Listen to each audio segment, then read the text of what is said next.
उससे डिस्कस करेंगे।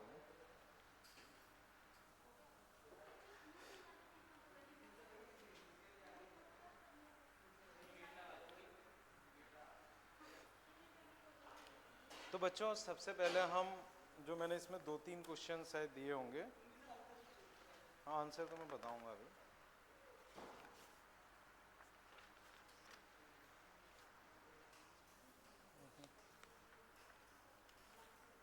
ठीक है,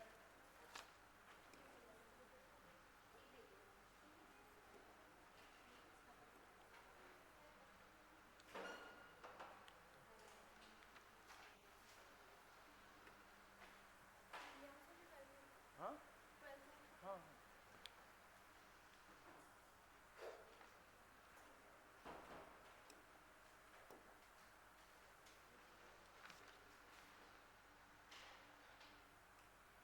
तो बच्चों आंसर्स में एक बार दे रहा हूँ, आंसर्स। ठीक है, तो आंसर्स को बच्चों अगर हम देखें तो 3 और 4 तो फिलहाल अपन को नहीं करने थे। ठीक है, सॉरी 4 और 5। इस साइड में बच्चों मेरे हिसाब से मैं 10 तक आंसर दे चुका हूँ।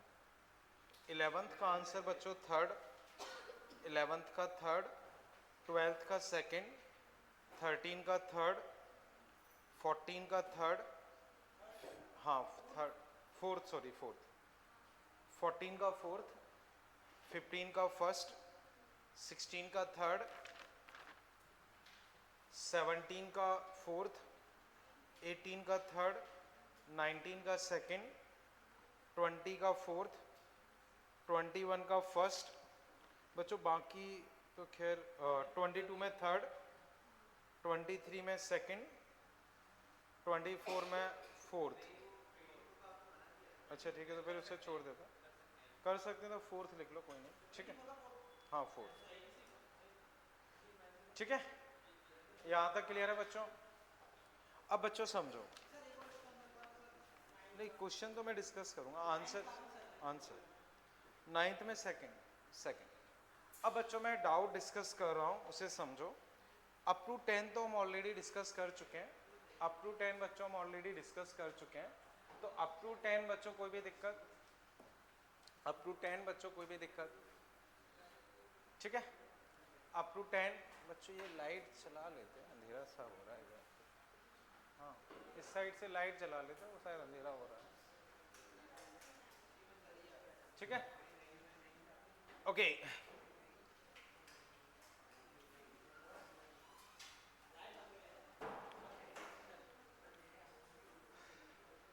तो बच्चों अब इधर फोकस कर लें, आवाज बंद कर लें।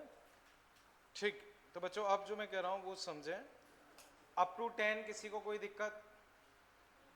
अप टू 16, अप टू 16, 14, 1 4 ना, देखो 14 और 15 दोनों मैं डिस्कस कर रहा हूं। देखो बच्चों 14 बच्चों देखना,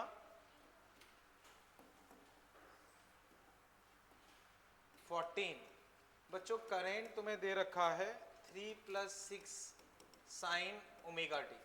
ये क्लियर है? अब याद करो लास्ट टर्म पे हमने ये पैटर्न डिस्कस किया था। सबसे पहले तुम क्या करते हो, स्क्वायर।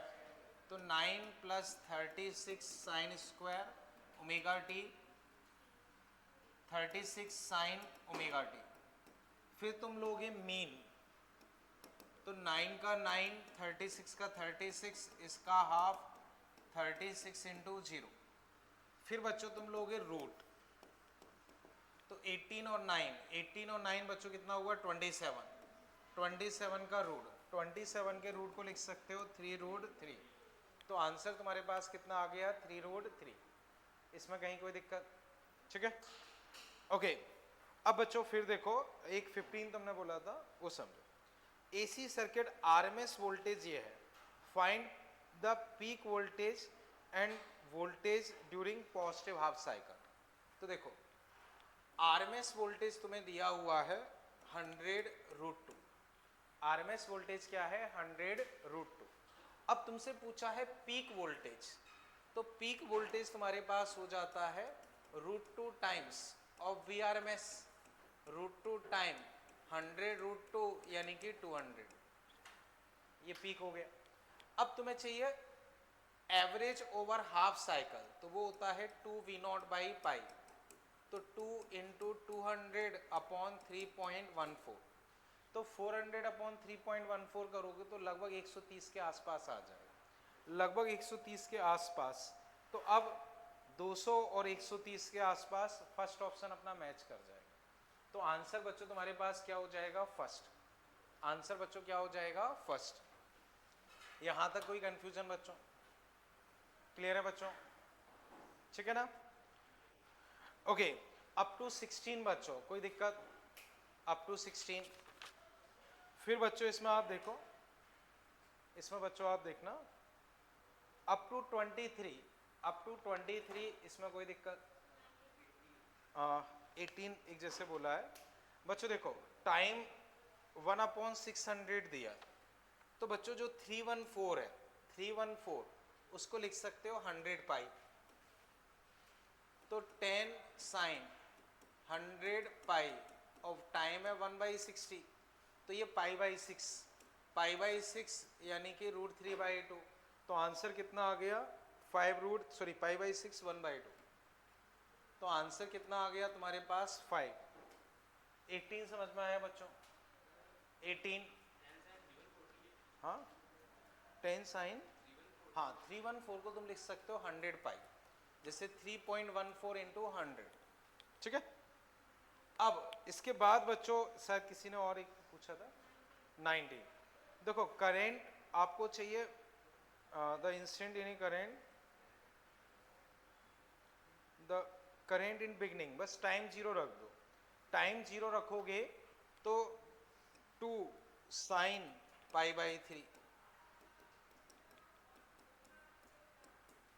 आंसर कितना आ गया? √3। आंसर कितना आ गया? √3। इसी केस वो गेट लगा दो, आंसर तुम्हारे पास कितना आ जाएगा? √3। इसमें कोई दिक्कत? ओके बच्चों, अब मुझे बताओ अप टू 23, इसमें कोई दिक्कत? Up to 23। ओके, अब 24 बच्चों एक बार रीड कर लो, फिर मैं डिस्कस करता हूं। 24 23 तक तो बच्चों कोई दिक्कत नहीं ना? 24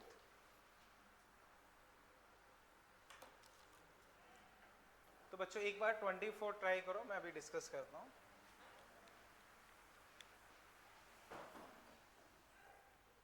ये आवाज का क्या है?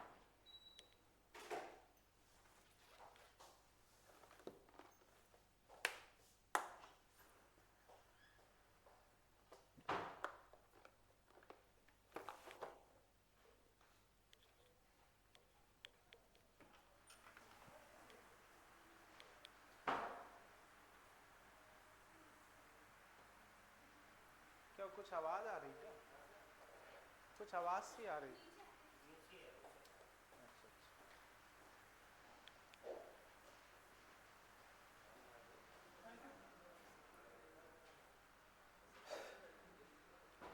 ठीक है,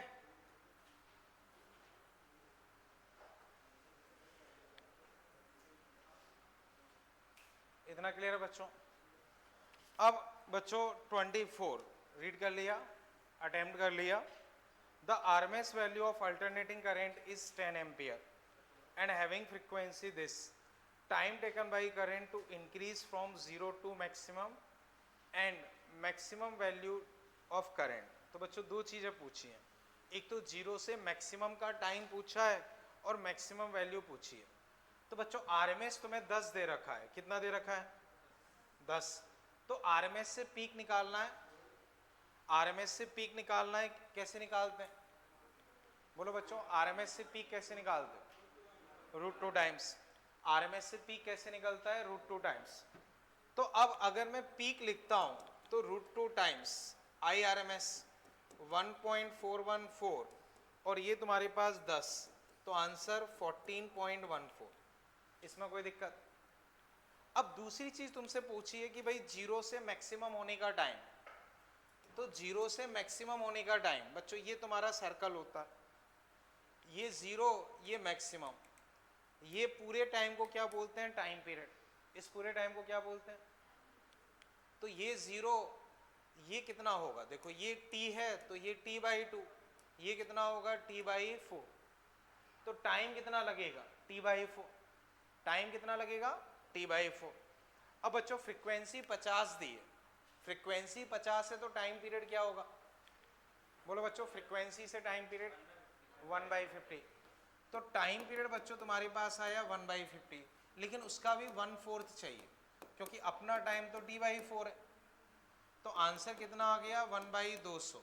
1/200 को लिख सकते हो 5 × 10⁻³ बताओ बच्चों, कहीं कोई दिक्कत?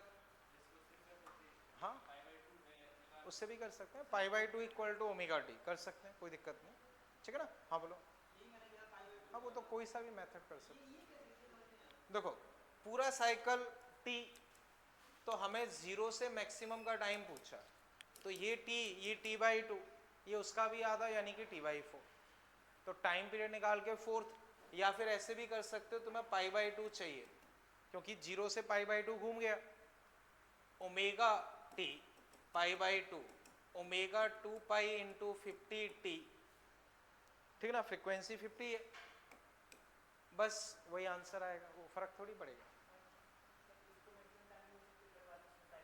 हाँ इसको हाँ बोल सकते हैं, तो भी 0 से मैक्सिमम, ये इंटरवल कितना होगा, वही t/4, फिर यहां से 0 से मैक्सिमम होने का पूछोगे तो भी इंटरवल तो वही आएगा, ठीक है। चलें बच्चों आगे, ओके। अब बच्चों इसके आगे की चीजें फिर हम डिस्कस कर रहे हैं, वो बच्चों हम डिस्कस करते हैं। तो बच्चों अब समझो, अच्छा उससे पहले एक क्वेश्चन बच्चों मैंने कल डिस्कस किया था, क्या क्वेश्चन दिया था बच्चों बताओ? बच्चों i = 4t, यही था ना? ओके, तो बच्चों एक एग्जांपल ट्राई कर लो, i = 4t, i = 4t, कब से कब तक RMS चाहिए? Find RMS value for t = 2 to 5 second. तो बच्चों 2 से लेके 5 सेकेंड के लिए, 2 से लेके 5 सेकेंड के लिए तुम्हें RMS निकालना है, तो एक बार बच्चों ट्राई करो, फिर मैं डिस्कस करता हूं।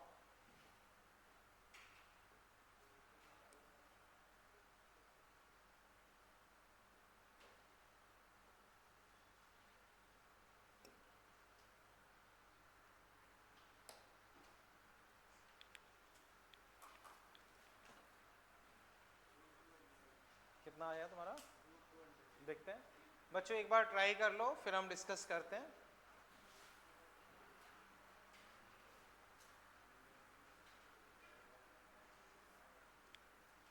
बच्चों डिस्कशन नहीं करें, ठीक।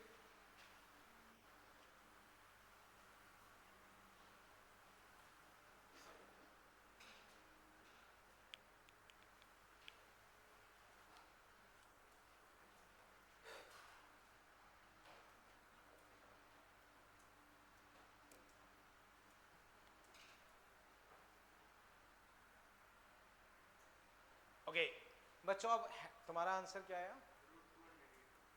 208, देखते हैं अभी।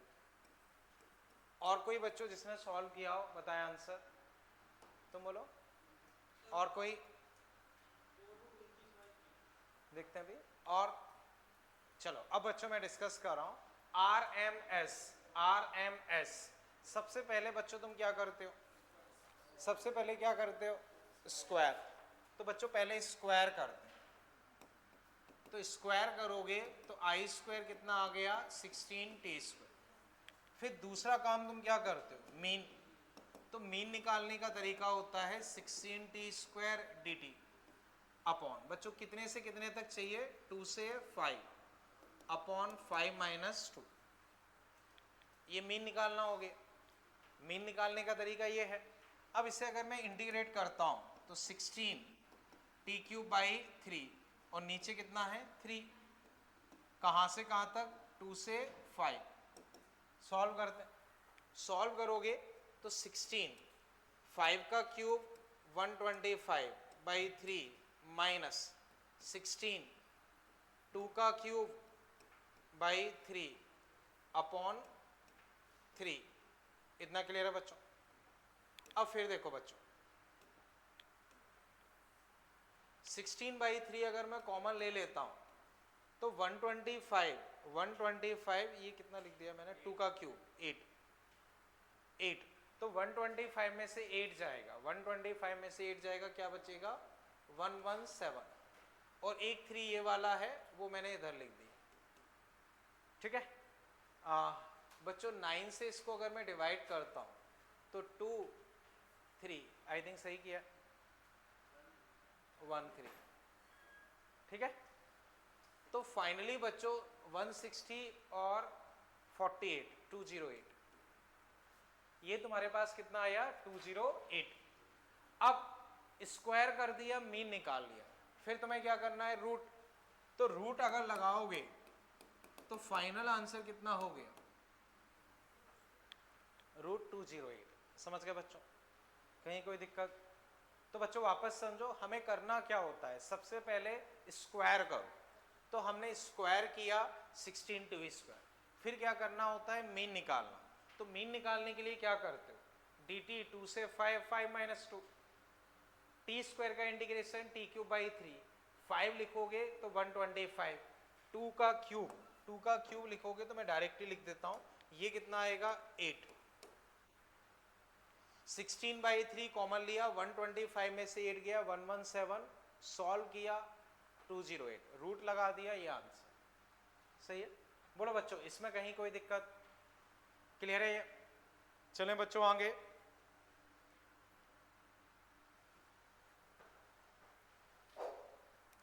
तो बच्चों अभी यहां तक कोई दिक्कत? तो बच्चों किसी भी फंक्शन का तुम्हें आरएमएस निकालना हो, एवरेज निकालना हो, जो मैंने सिखाया है बस वही फॉलो करना होता है, ठीक है ना? ओके, अब बच्चों नेक्स्ट आप लिख लो measurement of AC, measurement of AC, measurement of AC.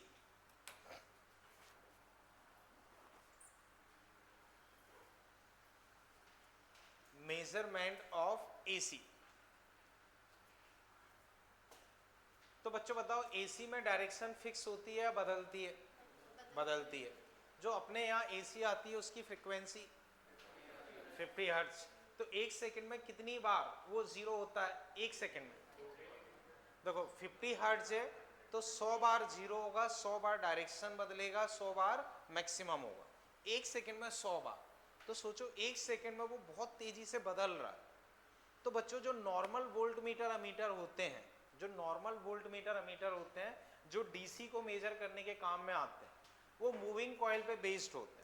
तो उसमें अगर एसी जाएगा तो वो ऐसे ऐसे ऐसे ऐसे फ्लक्चुएट ही करता रहेगा, और इतना हाई फ्रिक्वेंसी है कि इनर्शिया की वजह से हो सकता है कि वो मूव ही ना कर पाए, वो मूव ही ना कर पाए या रुका रह जाए, क्योंकि उसकी एवरेज वैल्यू जीरो होगी। एसी की एवरेज वैल्यू क्या आती है? जीरो। तो बच्चों जो नॉर्मल अमीटर वोल्ट मीटर होते हैं जो डीसी के लिए यूज किए जाते हैं, उनको तुम एसी में यूज नहीं कर सकते। क्यों नहीं कर सकते हो? क्योंकि वो मूविंग कॉइल गैल्वेनोमीटर पे बेस्ड होते हैं। एसी की एवरेज वैल्यू अपनी क्या होती है? जीरो। अगर तुम जबरदस्ती यूज करोगे तो वो क्या दिखा देंगे? जीरो, या फ्लक्चुएट होते रहेंगे, तो उसका कोई मतलब नहीं। तो बच्चों बताओ डीसी वालों से एसी मेजर कर सकते हो क्या? नहीं कर सकते, लेकिन मेजर तो करना ही पड़ता है। भले ही हम उससे नहीं कर सकते लेकिन मेजर तो करना ही पड़ता है। तो मेजर करने के लिए बच्चों क्या फंडा यूज करते हैं? Heating effect. क्या यूज करते हैं? Heating effect. तो हीटिंग इफेक्ट में हम क्या करते हैं, देखो जैसे ये रजिस्टर है, इसमें करंट फ्लो करवाओ, ऐसे करंट फ्लो करवाओगे हीट क्या होगी? I²R। और ऐसे फ्लो करवाओगे तो भी I²R। वो दोनों ही केस में हीट प्रोड्यूस करेगा।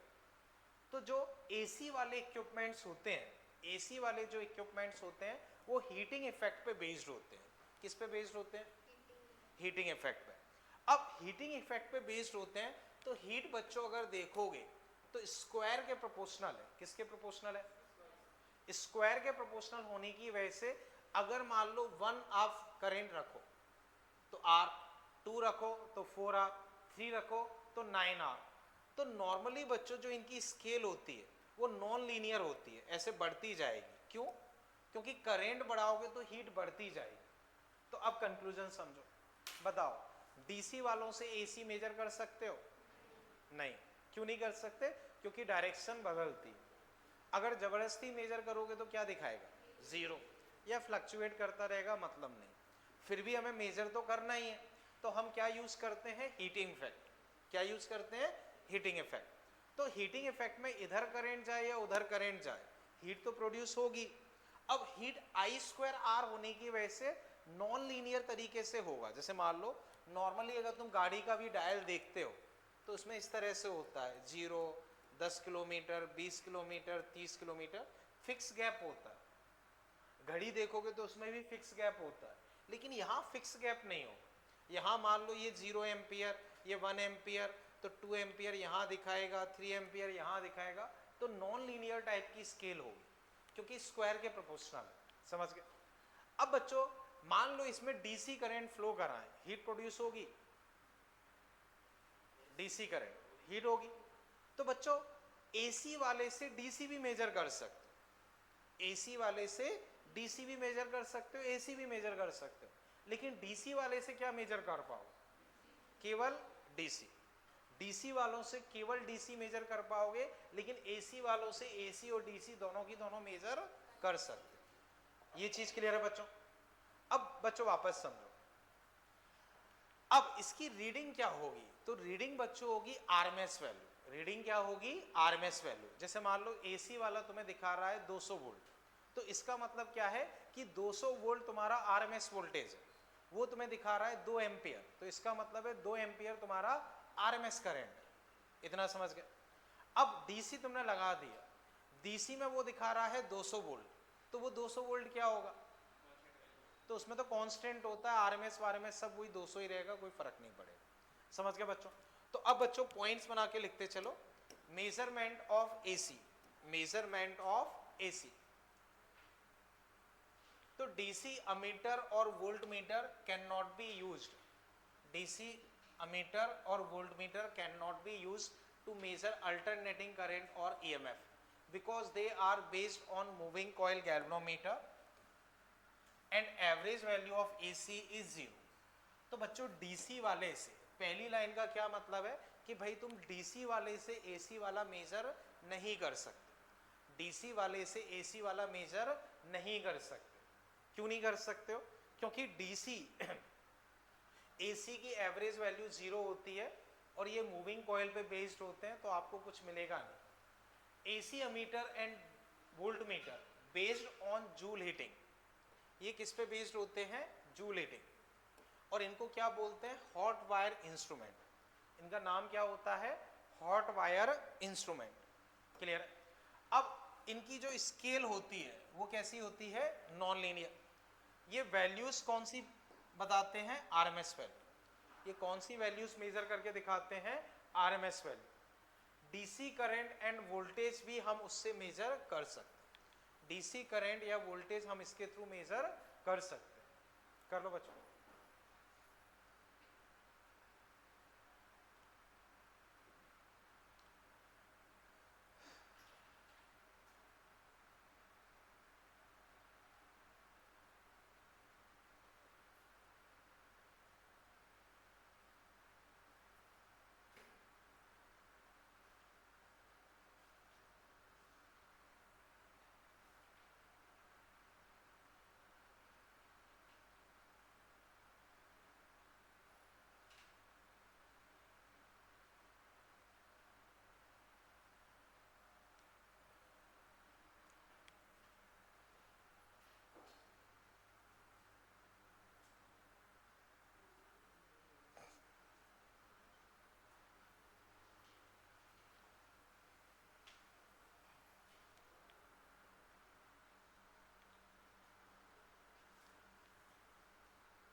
कर लिया बच्चों? इतना कर लो।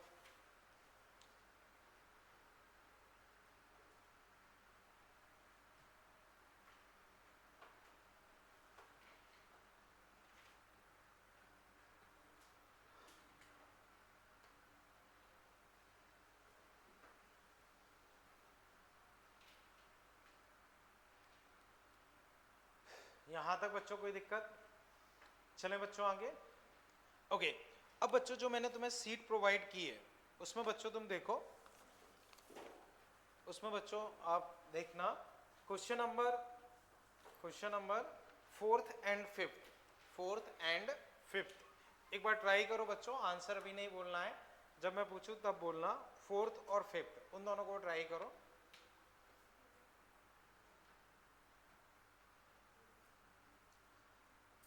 फोर्थ एंड फिफ्थ बच्चों जिससे मैं आंसर पूछूं वही बताए। ओके बोलो आप, तो कोई दिक्कत नहीं, मुझे पता ही नहीं आपके पास है या नहीं, कोई दिक्कत नहीं, मुझे नहीं चाहिए, ठीक। ओके राधिका तुम मुझे बताओ फोर्थ का आंसर। तुम बताओ पूजा। थर्ड, तो करेक्ट आंसर हो जाएगा थर्ड। हालांकि सेकंड भी ठीक है लेकिन ज्यादा अप्रोप्रिएट देखेंगे तो थर्ड हो जाएगा। अब ऑप्शन देखते हैं। Alternating current can not be measure by DC ammeter, क्योंकि AC can not pass through DC ammeter, वो गलत है, पास तो कर सकता है कोई दिक्कत नहीं। एसी चेंजेस डायरेक्शन, वो भी ठीक है, वो भी बच्चों बोल सकते हैं एसी डायरेक्शन बदलता है, वो भी ठीक है, तो कोई दिक्कत नहीं, हो सकता है। Average value of current for complete cycle is zero, तो कंप्लीट साइकिल में एवरेज जीरो होता है, ये भी सही है, कोई दिक्कत नहीं। DC ammeter will get damaged, तो डैमेज हो भी सकता है, ये भी ठीक है, अगर हम जबरदस्ती लगाएंगे तो डैमेज हो सकता है, ये भी सही। लेकिन डैमेज हो भी जाए लेकिन वो मेजर तो नहीं कर सकता, डैमेज हो जाएगा वो सही है लेकिन मेजर फिर भी नहीं कर पाएगा, तो इस वाले को तो गलत ही मान लो, क्योंकि वो भले ही डैमेज हो जाएगा लेकिन मेजर तो फिर भी नहीं कर पाएगा। अब इन दोनों पे फोकस करते हैं। चेंजेस डायरेक्शन ठीक है, एवरेज वैल्यू जीरो होती है, वो भी ठीक है। अब दोनों में से अगर हमें कोई एक चुनना हो, दोनों ही वैसे सही है, दोनों में से अगर एक चुनना हो तो ज्यादा बेटर बच्चों हम इसे मान सकते हैं कि एवरेज वैल्यू जीरो होती है, तो ये सही है। हालांकि दोनों ही ठीक है लेकिन ज्यादा बेटर अगर हम देखें तो ये ज्यादा बेटर हो जाएगा, ठीक है ना। ओके तो बच्चों अब आंसर इसमें अपने पास क्या हो जाएगा, ज्यादा बेटर आंसर अगर हम देखें तो थर्ड हो जाएगा। क्लियर है बच्चों, इसमें अभी कोई दिक्कत? ठीक है, करण तुम बताओ फिफ्थ का आंसर क्या होना चाहिए? First, alternating current can be measure with help of, तो आंसर बच्चों करंट मेजर करना, तो hot wire ammeter, hot wire ammeter. Hot wire voltmeter से क्या मेजर करोगे? वोल्टेज, तो वो गलत है। मूविंग मैग्नेट गैल्वेनोमीटर, उससे नहीं कर पाओगे। सस्पेंड, उससे भी नहीं कर पाओगे। इतना क्लियर है? यहां तक कोई कंफ्यूजन? ठीक है, अब बच्चों आगे फिर हम नेक्स्ट टॉपिक डिस्कस करते हैं, वो समझते हैं, ठीक है। तो बच्चों याद करो पावर, इलेक्ट्रिक पावर, इसे लिखना नहीं है, केवल अभी समझना है, बाद में देखेंगे। पावर, पावर के बच्चों मैंने कई फॉर्मूले बताए। एक VI, क्या होता है? VI, वोल्टेज इंटू करंट, ठीक है। अब ओम्स लॉ याद करो, V इक्वल टू IR, यहां रखो, IR इंटू आई, फॉर्मूला क्या बन गया? I square R। अब Ohm's law, I equal to V by R, यहां रखो, तो V equal to V by R यानी कि V स्क्वायर बाई R। तो बच्चों तरीका ये कि कोई भी एक फॉर्मूला याद रख लो, फिर एक से दूसरे में कन्वर्ट करना आना चाहिए। तो पावर का फॉर्मूला बच्चों VI, पावर का फॉर्मूला VI। अब I, V की जगह तुमने IR रख दिया तो ये फॉर्मूला बन गया, I की जगह तुमने V बाई R रख दिया तो ये फॉर्मूला बन गया। यहां तक कोई दिक्कत? तो ये सभी पावर के फॉर्मूले हैं, यहां तक कोई कंफ्यूजन? अब बच्चों फिर समझो, मान लो एक डीसी सर्किट है 3 ओम, मान लो बच्चों 12 वोल्ट, बताओ कितना करंट फ्लो करेगा? बोलो बच्चों कितना करंट फ्लो करेगा? 4। कम होगा या बढ़ेगा? कांस्टेंट। तो बच्चों यहाँ वोल्टेज फिक्स है, करंट फिक्स है, तो मैं पावर लिखता हूँ I²R या VI, किसी भी फॉर्मूले से लिखूंगा वही आएगी। तो डीसी में हमें जरूरत नहीं होती कि अलग अलग तरीके की पावर बताएं। जैसे बच्चों हमने एसी में पढ़ा RMS value, peak value, instantaneous value, half cycle की एवरेज वैल्यू। डीसी में तो ऐसा कुछ नहीं पढ़ते हैं क्योंकि फिक्स है। तो डीसी में बच्चों में पावर के लिए कुछ ऐसा नहीं पढ़ना पड़ा क्योंकि फिक्स है। लेकिन एसी में ये चीजें वेरी करती हैं, तो हम अलग अलग तरीके से पावर डिस्कस करते हैं। क्या डिस्कस करते हैं? अलग अलग तरीके से पावर डिस्कस करते हैं। यहां तक बच्चों समझे? अब बच्चों मान लो तुमने अपने घर में एक वोल्ट मीटर लगा दिया, अपने घर में तुमने अमीटर लगा दिया। तुमने क्या किया? एक वोल्ट मीटर लगा दिया, एक अमीटर लगा दिया। तो बच्चों ये तुमने लगा दिया वोल्ट मीटर, वो रीडिंग दिखा रहा है 220। तुमने लगा दिया अमीटर, वो दिखा रहा है रीडिंग 5 एम्पियर। तो बच्चों बताओ ये 220 क्या है? आरएमएस है, पीक है, क्या है ये? आरएमएस। आरएमएस को क्या वर्चुअल वैल्यू भी बोलते हैं? तो बच्चों बताओ इस केस में वर्चुअल वोल्टेज क्या है? वर्चुअल वोल्टेज क्या है? 220। मुझे बताओ वर्चुअल करंट क्या है? वर्चुअल करंट क्या है? 5। ये क्लियर है? अब पावर होता है VI। पावर क्या होता है? VI। तो वर्चुअल वोल्टेज और वर्चुअल करंट, उसके प्रोडक्ट को हम बोल देते हैं वर्चुअल पावर। वर्चुअल वोल्टेज कितना है? 220। वर्चुअल करंट कितना है? 5। इनके मल्टीप्लिकेशन को हम क्या बोल देंगे? Virtual power. उनके मल्टीप्लिकेशन को हम क्या बोल देंगे? Virtual power. तो बच्चों बताओ यहां प्रोडक्ट कितना आएगा? क्या आएगा? 1100। तो यहां वर्चुअल पावर क्या होगी? समझ गया बच्चों? तो अब हेडिंग बच्चों इस तरह से लिख लो, different types of power in AC circuit. Different types of power in AC circuit.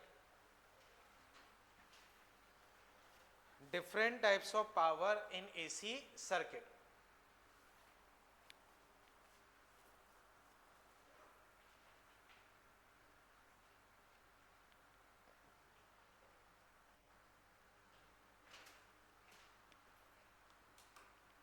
इतना लिख लिया बच्चों? ठीक है। अब सबसे पहले बच्चों जो हम डिस्कस करने वाले हैं वो है वर्चुअल पावर। क्या है? Virtual power. तो वर्चुअल पावर क्या होगा?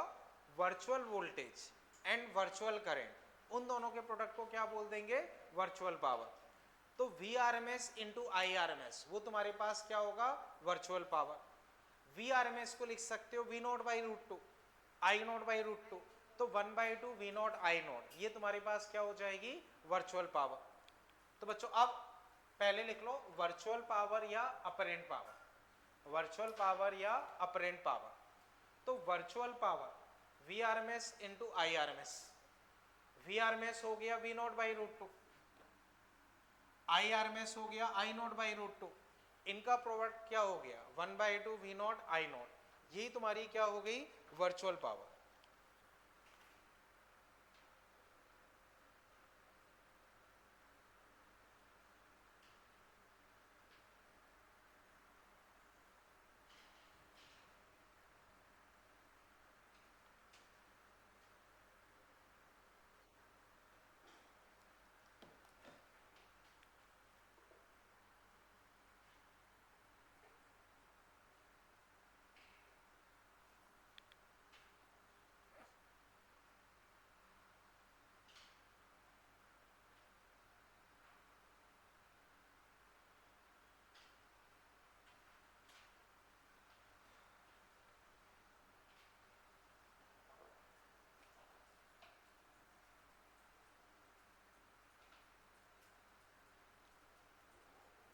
इतना क्लियर है बच्चों? ठीक है। अब वर्चुअल पावर के बाद बच्चों आता है इंस्टेंटेनियस पावर। Instantaneous power. तो इंस्टेंटेनियस पावर क्या होती है बच्चों? देखो एसी में बताओ वोल्टेज फिक्स रहता है कि बदलता है? बदलता है। अब बच्चों यहां तुमने वोल्ट मीटर लगाया, लेकिन बच्चों ये बहुत हाई पावर वोल्ट मीटर है, एक नॉर्मल तरीके का वोल्ट मीटर नहीं है। नॉर्मल तरीके के वोल्ट मीटर से आप कभी भी इंस्टेंटेनियस मेजर कर ही नहीं सकते। क्योंकि वो बहुत फ्रिक्वेंटली बदल रहा है, बहुत फ्रिक्वेंटली बदल रहा है। तो जो नॉर्मल वोल्ट मीटर वगैरह होते हैं उनसे आप मेजर कर ही नहीं सकते। लेकिन जस्ट समझाने के लिए मैंने मान लिया कि एक बहुत हाई पावर वोल्ट मीटर है जिससे आप इंस्टेंटेनियस वोल्टेज मेजर कर पा रहे। ऐसे तुमने अपने घर में एक अमीटर फिट कर दिया जो कि इंस्टेंटेनियस वोल्टेज और करंट को मेजर कर रहा है। अब ये बदलता रहेगा, तो कभी मान लो बच्चों -100 वोल्ट दिखा रहा है और ये दिखा रहा है 2 एम्पियर, तो बच्चों बताओ पावर कितनी हुई? बोलो बच्चों पावर क्या हो जाएगी? -200। कितनी हुई? -200 VI -200। मान लो बच्चों इसने दिखाया +150 और इधर दिखाया 4, बताओ पावर? इन दोनों का मल्टीप्लिकेशन 600। मान लो बच्चों इसने दिखाया 0, इसने दिखाया 6, पावर 0। 0 × 6 0। तो बच्चों बताओ पावर फिक्स है या बदल रही है? बदल रही है। तो इंस्टेंटेनियस पावर क्या होगी? उस इंस्टेंट पे वोल्टेज, उस इंस्टेंट पे वोल्टेज एंड उस इंस्टेंट पे करंट, जो भी तुम्हें वोल्टेज दिया है, जो भी तुम्हें करंट दिया है, उसके मल्टीप्लिकेशन को क्या बोलेंगे? Instantaneous power. अब बच्चों ये तुम्हारी पॉजिटिव भी हो सकती है, नेगेटिव भी हो सकती है और जीरो भी हो सकती है। तो डिपेंड ऑन डेटा किसी भी तरह की हो सकती है। ये चीज क्लियर है बच्चों? ठीक। तो अब बच्चों नेक्स्ट फिर इसमें आप लिख लो इंस्टेंटेनियस पावर। इंस्टेंटेनियस पावर, तो इंस्टेंटेनियस पावर बच्चों क्या हो जाएगी? Voltage into current, voltage into current. लेकिन ये कौन सा वोल्टेज है? Instantaneous voltage. और ये कौन सा करंट है? Instantaneous current. क्लियर है बच्चों?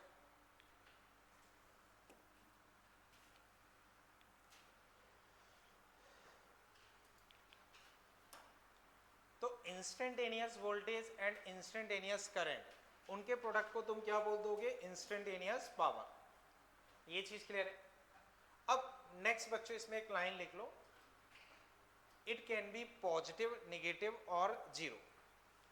It can be positive, negative और जीरो।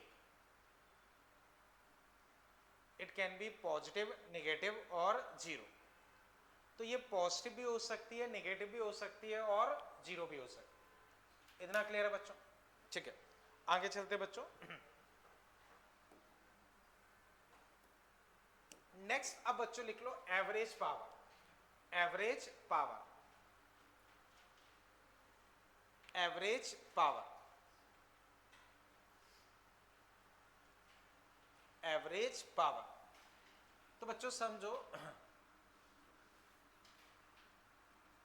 एक लाइन इसमें बच्चों लिख लो, average power, average of instantaneous power, average of instantaneous power, average of instantaneous power, average of instantaneous power is called average power, is called average power। ठीक है? तो बच्चों अब समझना, let v = v0 sin omega t, I = I0 sin omega t plus 5। अब चाहो तो बच्चों I को हम ऐसे ओपन करके भी लिख सकते हैं, I0 sign A plus B. बच्चों याद करो मैंने फॉर्मूला बता रखा है, साइन A प्लस बी क्या फॉर्मूला होता है? Sine A cos B cos A sine B। तो अब या चलो बच्चों बाद में देखते हैं, ये ठीक है। इंस्टेंटेनियस पावर अगर मैं लिखता हूं, इंस्टेंटेनियस पावर, तो VI V0 I0 sign omega T and sign omega t plus 5। ये चीज क्लियर है? ये इंस्टेंटेनियस पावर हो गई। अब इसका एवरेज निकाल रहे हैं, एवरेज। तो बच्चों वो क्या होगा? इस पूरे का एवरेज, इस पूरे का एवरेज निकालना है तो ये तो कांस्टेंट है, बाहर आ गया, इसको मैंने ओपन कर दिया, तो sine omega t cos phi cos omega t sine phi का एवरेज, ये क्लियर है। अब वी नॉट आई नॉट बच्चों मल्टीप्लाई करता हूं, तो sine square omega t cos phi, इधर देखो sine omega t cos omega t cos sine phi, ठीक है, का एवरेज। आगे सिंप्लीफाई करता हूं, तो V naught I naught sine square omega t cos phi sine omega t cos omega T, बच्चों इसको तुम लिख सकते हो sine 2 omega t by 2 sine phi का एवरेज, क्लियर है बच्चों। अब बच्चों समझो, याद करो बच्चों, साइन स्क्वायर का एवरेज क्या होता है 1/2, और साइन या कॉस का 0। अब इसमें बच्चों समझो, जैसे साइन 30 है, साइन 30 की वैल्यू क्या होती है 1/2, कांस्टेंट है या वेरिएबल। अब मैं पूछता हूं साइन 30 का एवरेज बताओ क्या होगा 1/2 या साइन 30 होगा। साइन 45 का एवरेज बताओ 1/√2 या साइन 45। तो ऐसी बच्चों साइन फाई अपना स्टार्टिंग एंगल है तो वो कांस्टेंट होगा 30, 40, 45 कुछ। कॉस फाई स्टार्टिंग एंगल है, कांस्टेंट रहा होगा। तो अब अगर मैं इस पूरे का एवरेज लिखता हूं, तो V naught I naught sine square का हाफ कॉस फाई वैसा का वैसा, साइन 2 ओमेगा टी का 0 साइन फाई वैसा का वैसा। तो फाइनली बच्चों ये पूरा टर्म हट गया, फाइनली बच्चों तुम्हारे पास एवरेज पावर आ जाती है 1/2 V naught I naught cos phi. बाकी सब हटने के बाद बच्चों ये आ जाता है। तो बच्चों भले ही प्रोसेस याद रहे ना रहे, प्रोसेस उतने काम की नहीं, फाइनल फॉर्मूला तुम्हें अच्छे से रटा होना चाहिए कि एवरेज पावर क्या होती है 1/2 V naught I naught cos phi. इतना कर लो, फिर आगे डिस्कस करते हैं। तो याद रहे बच्चों, फॉर्मूला अच्छे से रटा हुआ होना चाहिए, प्रोसेस उतने काम की नहीं है। प्रोसेस बस मैंने एक बार समझाने के लिए बता दिया है, बट फॉर्मूला रटा हुआ होना जरूरी है।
इतना क्लियर है बच्चों?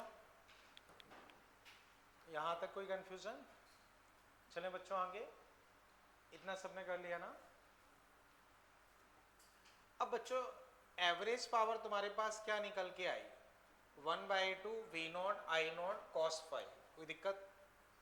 अब इसी को चाहो तो ऐसे भी लिख सकते हो, V naught by root two I naught by root two cos five, एक ही बात है। अब बच्चों बताओ V naught by root two को तुम क्या कहते हो?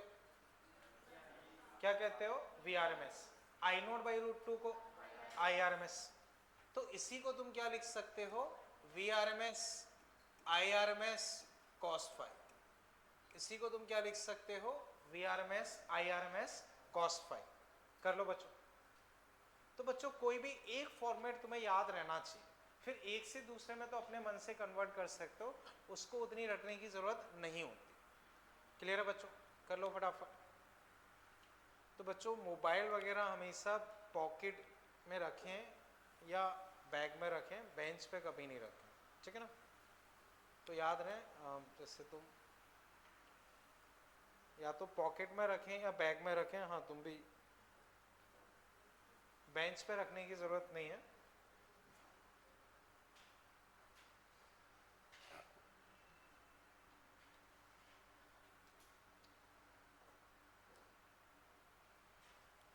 इतना क्लियर है बच्चों? ठीक है, ओके। अब बच्चों समझो, जो एवरेज पावर हमने डिस्कस की है, यही एक्चुअल में पावर कंज्यूम होती है। जो हमने सबसे पहले क्या पढ़ा? Virtual power. तो वो हमें फील होता है कि ये पावर है। जैसे मान लो कोई थोड़ा बहुत पढ़ा लिखा इंसान जिसने फॉर्मूला रट लिया हो कि पावर होती है वी आई, जैसे 9th-10th के बच्चों को रटा दिया जाता है, जैसे 10th में भी पावर का फॉर्मूला आ जाता है, अगर आपको याद हो 10th में पावर का फॉर्मूला आ जाता है। ये तीनों फॉर्मूले 10th क्लास में होते हैं, ठीक है ना? तो तीनों फॉर्मूले 10th क्लास में होते हैं, तो उनको बोल देते हैं V I I square R, ये सब बता देते हैं। अब उन्होंने देखा, वोल्ट मीटर लगाए घर में, अमीटर लगाए, 220 इसका आ रहा है, 5 इसका आ रहा है, तो वो अपनी नॉलेज के हिसाब से क्या बताएगा कि हमने तो पावर वी आई पढ़ी है, उस हिसाब से तो 1100 होना चाहिए। तो उसे तो 1100 पावर ही दिखेगी, और उसे गलत भी नहीं दिख रहा, क्योंकि उसने जितना पढ़ा है उस हिसाब से तो वही होना चाहिए। तो उसको फील ऐसा होता है कि वी आई वो कौन सा वोल्टेज है? R M S. कौन सा करंट है? R M S. तो उसे फील होता है कि ये पावर है, उस वजह से उसको बोल दिया है वर्चुअल पावर, कि वो फील होता है कि ये पावर है, लेकिन एक्चुअल में वो पावर नहीं है। क्लियर? इंस्टेंटेनियस बच्चों मैंने समझाया कि वो नॉर्मल तरीके से तो हम देख ही नहीं सकते, ठीक है ना? वो मैथमेटिकली ही देख सकते हैं, लेकिन इंस्टेंटेनियस वोल्टेज और इंस्टेंटेनियस करंट उसका प्रोडक्ट हो गया। ये जो हमने पढ़ा है ये एक्चुअल में पावर कंज्यूम है। अगर आपसे किसी क्वेश्चन में पूछता है कैलकुलेट पावर डिसिपेटेड इन सर्किट, तो ये आंसर होगा। पावर कंज्यूम इन सर्किट, वो ये आंसर होगा। तो जो एक्चुअल पावर कंज्यूम हो रही है वो ये है। समझ गए बच्चों? अब इसमें बच्चों याद देखो, cos फाई एक जुड़ा हुआ है। क्या जुड़ा हुआ है? cos phi. इस cos फाई को बच्चों हम बोलते हैं पावर फैक्टर। क्या बोलते हैं बच्चों? बताओ cos फंक्शन की वैल्यू कहां से कहां तक वेरी करती है? 0 से 1, माइनस में भी रहती है, लेकिन यहां हम वैल्यू वाइज देख रहे हैं, ठीक है ना? वैल्यू वाइज देख रहे हैं, क्योंकि डिफरेंस लेते हैं, फेज डिफरेंस में हम डिफरेंस लेते हैं। तो फिर वो 0 से आप 90 कंसीडर करोगे तो पॉजिटिव रह जाएगी। तो कुल मिला के ये समझो, यहाँ cos फाई की वैल्यू 0 से 1 वेरी करेगी। 0 से 1 वेरी करेगी, तो एवरेज पावर बच्चों इस cos फाई पे डिपेंड करेगी। तो अब आगे बच्चों इस तरह से लिख लो, power factor. Power factor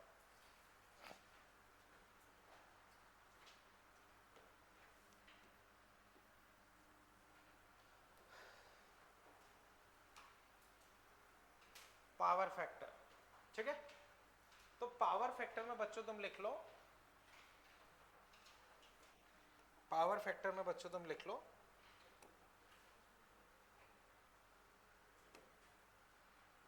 ratio of average power, ratio of average power, ratio of average power and virtual power is called power factor.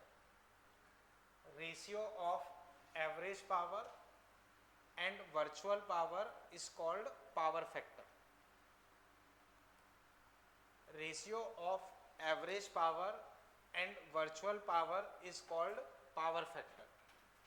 तो power factor बच्चों P average by P virtual, तो पावर फैक्टर बच्चों तुम्हारे पास finally क्या आ जाता है, cos phi.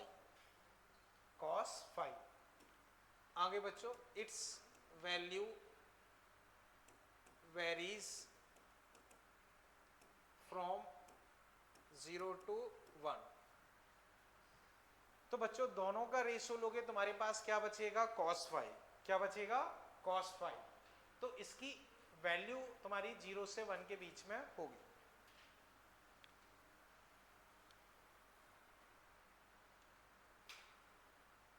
ठीक है. अब बच्चों ये कंफ्यूजन हो सकता है कि भाई माइनस में क्यों नहीं है. तो बच्चों थोड़ा सा टॉपिक आगे चलेगा तो पता चल जाएगा, क्योंकि फिजिक्स में हमें मैथ्स के अलावा रियल सिचुएशन से भी चीज़ें रिलेट करनी होती. फिजिक्स में हम प्योर मैथ्स के हिसाब से थोड़ी चलते, हमें रियल चीज़ें भी रिलेट करनी होती है. अब जैसे -10 मीटर पर सेकेंड और 4 मीटर पर सेकेंड, कौन सी वेलोसिटी ज़्यादा है, -10. अब आप कहोगे नहीं सर मैथ्स के हिसाब से तो माइनस कम होता है. तो फिजिक्स में हमें थोड़ा उस हिसाब से भी दिमाग लगाना होता है. तो वो जैसे जैसे टॉपिक आगे चलेगा क्लियर हो जाएगा. ये चीज़ क्लियर है. अब बच्चों ये बताता क्या है, पावर फैक्टर क्या बताता है वो समझो.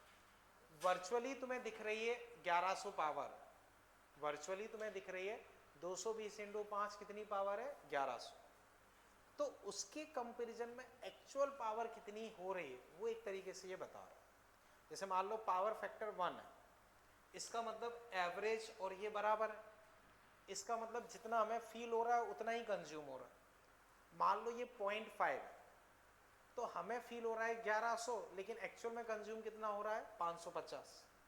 तो जो हमें फील हो रहा है और जो कंज्यूम हो रहा है उसमें क्या फर्क है, एक तरीके से ये वो बताता है. समझ पाए बच्चों, यहां तक कोई कंफ्यूजन. ठीक है. अब वापस समझो बच्चों, एसी में बच्चों क्या होता है, जरूरी नहीं है कि वोल्टेज और करंट सेम एंगल पे हो. वो जैसे जैसे आगे चलेंगे क्लियर हो जाएगा.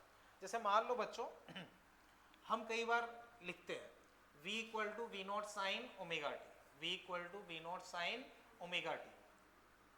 तो बच्चों ये मान लो रेफरेंस लाइन, लेट से, या चलो बच्चों पहले मैं समझा रहा हूं फिर बता दूंगा. लेट, या चलो पहले हेडिंग लिखवा देते बच्चों. पहले हेडिंग ये लिख लो, wattless component of current.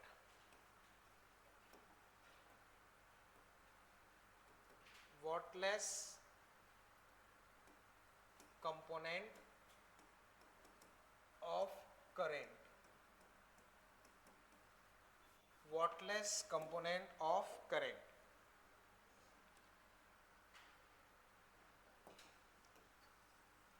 Wattless component of current. तो बच्चों अभी केवल समझो, उतना लिखने की जरूरत नहीं है. ठीक है ना बच्चों, समझो. देखो जैसे मैंने लिखा V = V0 sin omega T, I = I0 sin omega t plus 5. बच्चों बताओ वोल्टेज का फेज क्या है, बोलो बच्चों वोल्टेज का फेज, करंट का, तो दोनों में फेज डिफरेंस 5. तो मान लो बच्चों ये V है तो ये I हुआ, इनके बीच में कितना एंगल होना चाहिए, 5. अब इस I के दो कंपोनेंट हो सकते हैं, I cos phi, इधर I sin phi. तो बच्चों अब समझो, पावर अगर मैं लिखता हूं तो VI cos theta, VI cos theta, तो V इंटू दिस, और एंगल कितना है 0, तो cos 0. तो इसकी वजह से तो पावर आएगी. इसकी वजह से लिखोगे तो VI और इनके बीच का एंगल कितना है 90, तो cos 90. cos 90 क्या होता है, 0. तो बच्चों इस कंपोनेंट की वजह से कोई पावर नहीं आएगी. तो बच्चों करंट का वो कंपोनेंट जो वोल्टेज से 90 डिग्री पे, करंट का वो कंपोनेंट जो वोल्टेज से 90 डिग्री पे, उसकी वजह से कोई पावर कंज्यूम नहीं होती है. इसी को हम क्या बोल देते हैं, wattless component of current. Wattless component of current. समझ पाए बच्चों? तो अब बच्चों पॉइंट बना के इसमें लिख लो, पावर फैक्टर कहाँ से आ गई? हाँ बच्चों एक बार लिख लो, वॉटलेस करेंट, पावर छोड़ दो या चलो वो भी लिख लो, कोई नहीं, लिख लो बच्चों। हाँ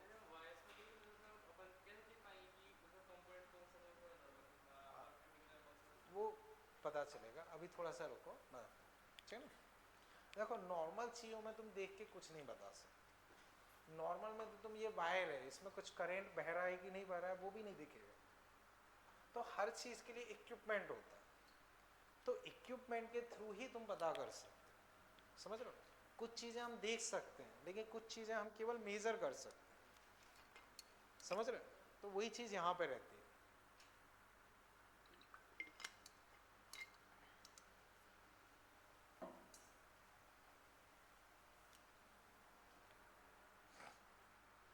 Component of current which is at angle 90 degree from voltage is called Wattles component of current. Wattles component of current. Power consumption due to this Wattles component of current is zero, which we called Wattless power. तो बच्चों इस component of current की वजह से कोई power consumption नहीं होता है, और उस तरह की पावर को हम क्या बोलते हैं? Wattless power. Wattless power.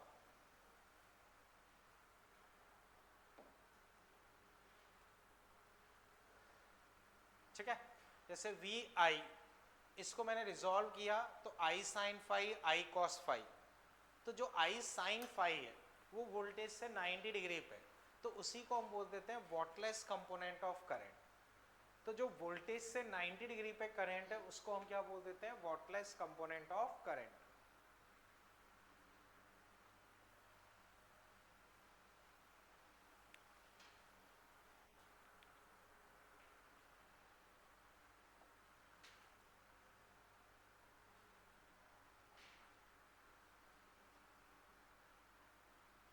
बच्चों इसका रियल लाइफ में भी यूज़ होता है। जैसे मे बी आप में से किसी किसी को कुछ पता हो कि कई बार इंडस्ट्रीज़ वगैरह में या जिसके घरों में आटा चक्की वगैरह लगी रहती है या मिल वगैरह लगे रहते हैं, तो वो कई बार कैपेसिटर का यूज़ करते हैं। कैपेसिटर का यूज़ करते हैं बिजली का बिल कम करने के लिए, या उसका रेट थोड़ा सा मान लो कनेक्शन के चार्जेस कम करने के लिए। ऐसा किसी ने सुना या देखा है? कहाँ सुना या देखा है? क्या देखा था बताओ? नहीं वो अलग चीज़ है, वो अलग चीज़ है, ठीक ना, वो अलग चीज़ है, उसे छोड़ो। हाँ, और किसी ने सुना या देखा हो?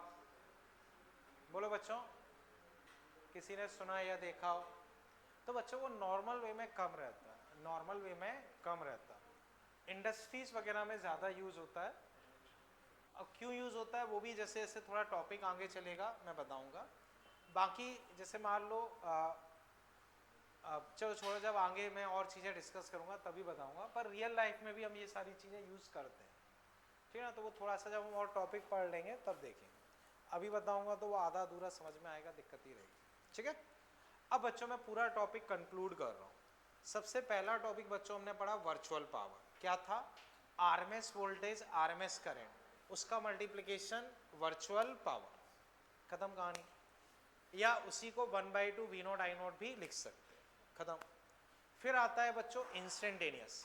तो इंस्टेंटेनियस वोल्टेज, इंस्टेंटेनियस करंट, उसका multiplication instantaneous power. Positive negative zero कुछ भी हो सकती। फिर आता है एवरेज पावर। तो इंस्टेंटेनियस का ही एवरेज निकाल लो, वो आ जाता है एवरेज। तो बच्चों उसमें फॉर्मूला अच्छे से रटा होना चाहिए, और सब में सबसे इंपॉर्टेंट एवरेज ही है। बाकी कोई कोई रेयर ही पूछता है, लेकिन एवरेज ही ज़्यादा यूज में आता है। तो उसका फॉर्मूला क्या है? 1/2 V naught I naught cos phi, या V R M S I R M S cos phi, खत्म। फिर पावर फैक्टर, तो जो कॉस फाइव लिखा हुआ है वही पावर फैक्टर है, उसकी वैल्यू 0 से 1 के बीच में होती है। क्या बताता है? कि वर्चुअल के कंपैरिजन में कितनी पावर कंज्यूम हो रही है। अब आता है वॉटलेस कंपोनेंट ऑफ करंट। तो जो वोल्टेज से 90 डिग्री पे, उसे हम बोलते हैं वॉटलेस कंपोनेंट।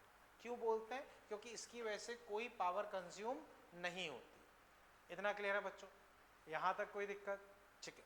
अब बच्चों एग्जांपल इसमें आप लिखो। मान लो बच्चों मैंने तुम्हें वोल्टेज दिया 40 साइन 4 पाई टी, करेंट बच्चों मैंने तुम्हें दिया, करेंट बच्चों मान लो मैंने तुम्हें दिया 5 sign 4 pi T plus 30 degree.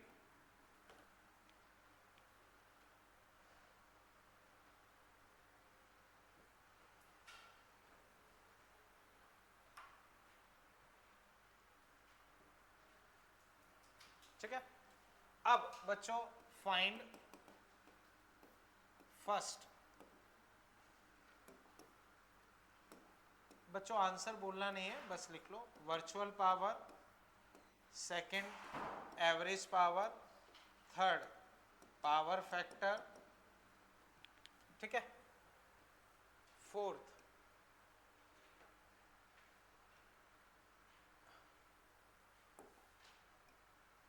RMS value of wattless current. ठीक है बच्चों लिख लो, फिर मैं चेक कराता हूं।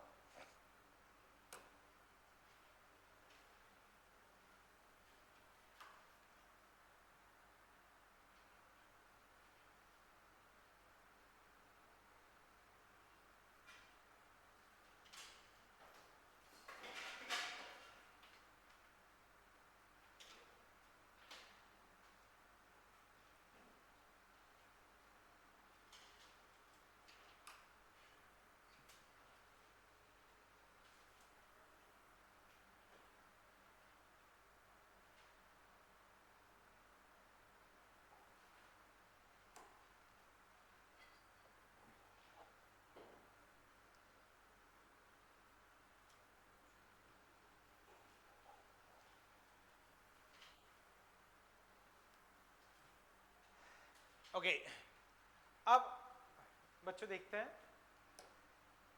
मुकेश तुम बताओ वर्चुअल पावर अगर तुमने लिखी हो,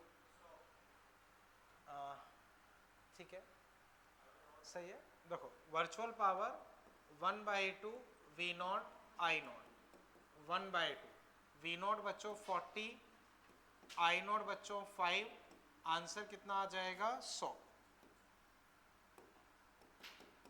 बच्चों virtual power 1/2 V naught I naught cos, मतलब बस उतना ही, तो वी नॉट ये रहा, आई नॉट ये रहा, आंसर कितना आ गया 100। कोई दिक्कत? ठीक है कार्तिक तुम बताओ एवरेज पावर। ठीक है तो बच्चों average power 1/2 V naught I naught cos 5, 1/2 V naught I naught अभी कर चुके हैं 100, 5 मतलब फेज डिफरेंस, बच्चों इसमें फेज डिफरेंस कितना है 30, तो cos 30 बच्चों कितना हो गया √3/2, तो फाइनल आंसर बच्चों 50√3, 50√3, इसमें कोई दिक्कत? ठीक है अब पावर फैक्टर, पावर फैक्टर, तो पावर फैक्टर की बच्चों अगर हम बात करें तो cos 5, तो cos 30 √3/2, कोई दिक्कत? ये आ गया। अब नेक्स्ट बच्चों मैंने पूछा है RMS value of wattless current, RMS value of wattless current. उससे पहले बच्चों फर्स्ट 3 में बताओ, कोई दिक्कत? फर्स्ट 3 में कोई भी दिक्कत? अब RMS value of wattless current वो अगर बच्चों मैं डिस्कस करता हूं, हाँ बच्चों हैंड राइज करें जिन्होंने लिखा हो 5/, ठीक है 5/2√2। समझो मान लो ये वोल्टेज, ये करंट, एंगल कितना है 30, करंट बच्चों कितना है 5, अब इसका इधर कंपोनेंट 5√3/2, इधर 5 sin 30 यानी कि 5/2, तो बच्चों उसकी पीक वैल्यू कितनी है 5/2, पीक वैल्यू कितनी है 5/2, लेकिन मुझसे आरएमएस पूछा है, तो आरएमएस होगा 5/2/√2 यानी कि 5/2√2, 5/2√2। समझ पाए बच्चों? इसमें कोई दिक्कत? कर लो फटाफट।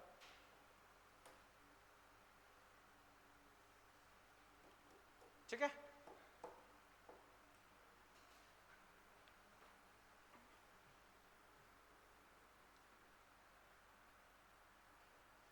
बच्चों बताओ यहां तक किसी पार्ट में किसी को कोई दिक्कत? नमन क्लियर है? बोलो कोई डाउट? ठीक है। अब फिफ्थ बच्चों इसमें लिख लो,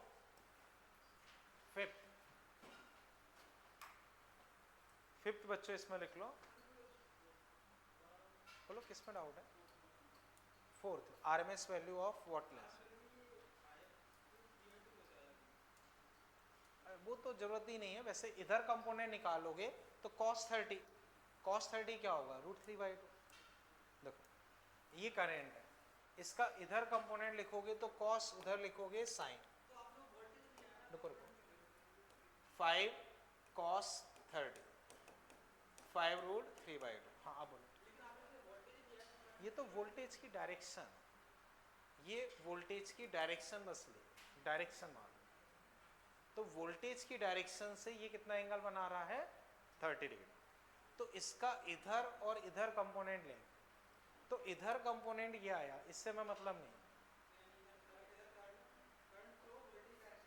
हाँ ये वाला कंपोनेंट अपना 5/2 है, तो वॉटलेस अपना ये होता है जो 90 डिग्री पे हो, तो ये अपना आंसर हुआ। लेकिन ये पीक वैल्यू है, हमसे आरएमएस पूछा है तो अपनी तरफ से √2 और डिवाइड कर, ठीक है ना?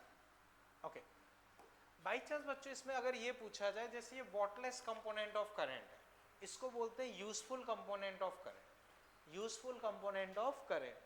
तो यूजफुल या वॉटफुल भी बोल देते हैं, जैसे वो होता है वॉटलेस, ये होता है वॉटफुल, वॉटफुल। तो वॉटफुल कंपोनेंट ऑफ करंट पूछता है तो ये हो जाएगा, आरएमएस पूछता है तो √2 से डिवाइड कर सकते। इतना क्लियर है बच्चों?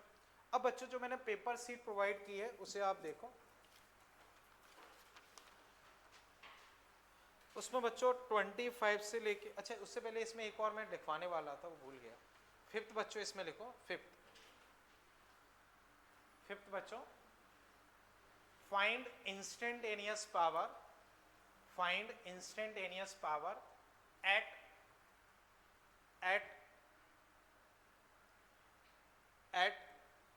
t equal to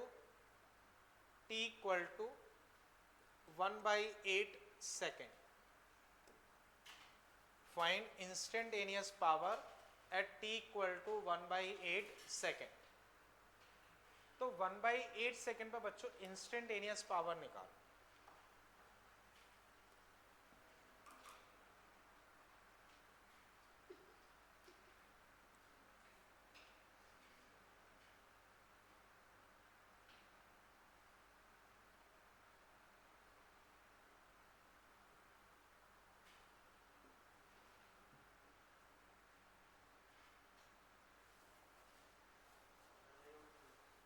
कितना आ रहा है? 100√3। देख लेते बच्चों, देखो वोल्टेज अगर मैं निकालता हूं उस पर्टिकुलर टाइम पे तो 40 sin 4 पाई इंटू 1/8 π/2 sin π/2 1 यानी कि 40। करेंट बच्चों निकालता हूं तो 5 sin 4 पाई इंटू 1/8 प्लस 30 π/2। बच्चों बताओ साइन 90 प्लस थीटा क्या होता है? cos 30। देखो या तो वो भी कर सकते हो, 90 प्लस 30 120, वो भी कर सकते हो, वो भी सही है। चलो उससे ही कर लेते हैं। देखो ये कितना हुआ? π/2 यानी कि 90 प्लस 30 120। साइन 120 अगर मैं लिखता हूं तो वो होता है √3/2।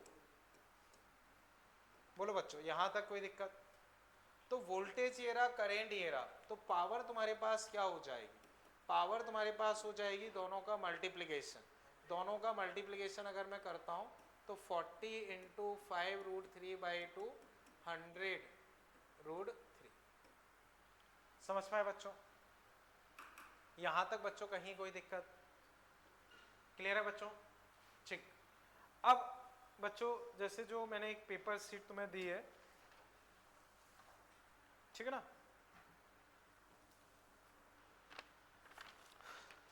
इसमें बच्चों अगर आप देखोगे 24 तक बच्चों हम डिस्कस कर चुके हैं, 24 तक बच्चों हम डिस्कस कर चुके हैं।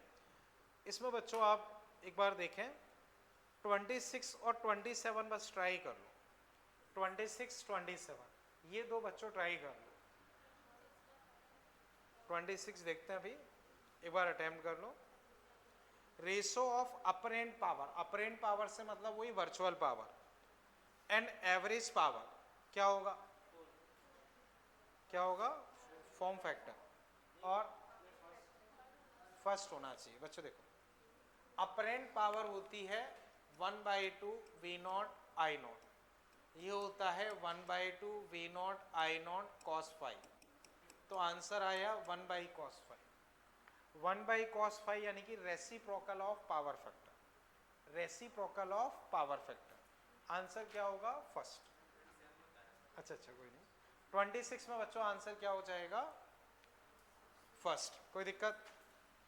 अब 27 बच्चों, इन AC circuit with voltage V and current I power dissipated, answer. तो बच्चों हम VI या ये सब नहीं लिख सकते हैं, पावर डिसिपेटेड से मतलब है एवरेज पावर। एवरेज पावर बच्चों 1/2 V0 I0 cos phi, वो एंगल पे डिपेंड करेगी, तो मोस्ट अप्रोप्रिएट आंसर होगा depend upon the phase between V and I। Clear है। अब बच्चों जो इसके बाकी क्वेश्चंस हैं, बाकी बच्चों आप देखोगे 25 से लेके 30 तक, वो बच्चों एज ए होमवर्क हैं, सिंपल से क्वेश्चन है, एक बार आप ट्राई करना। यहां तक बच्चों कोई दिक्कत, चले बच्चों आगे, ये चीज क्लियर है ना, ठीक है। अब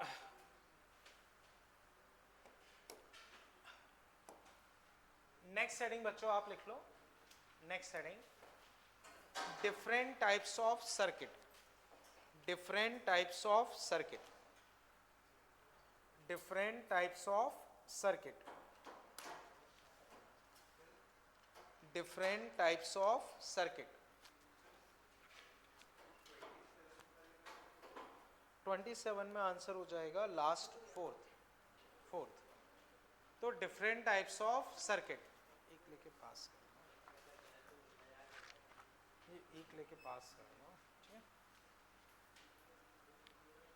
डिफरेंट टाइप्स ऑफ सर्किट, ठीक है ना,